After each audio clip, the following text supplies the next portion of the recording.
अच्छा डॉक्टर साहब, सहरी में पराठा ले सकते हैं, सूखी रोटी नहीं खाई जाती है। मेरे मोहतरम भाइयों, मैं आपको पराठा बनाने का तरीका बताता हूँ।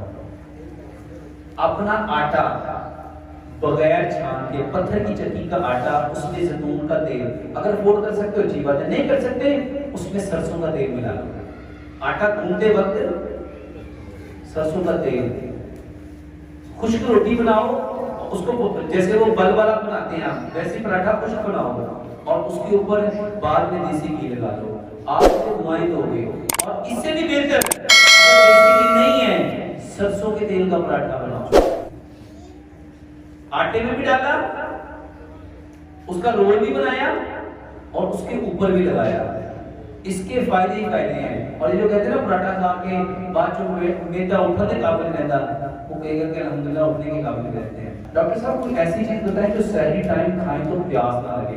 माशाल्लाह, बड़ी जबरदस्त बात है। सब्ज इलायची, सब्ज इलायची अगर आप सहरी में ले लेते हैं, ये तो अल्हम्दुलिल्लाह हमने पिछले से मेरे ख्याल से 5 से 6 साल पहले जब गर्मियों में रोजे थे, अल्हम्दुलिल्लाह लोग बताते हैं डॉक्टर साहब वो जब हमने 3-4 सब्ज इलायचियां मुंह में रखनी शुरू की, उसके बाद प्यास का तसव्वुर भी नहीं हुआ।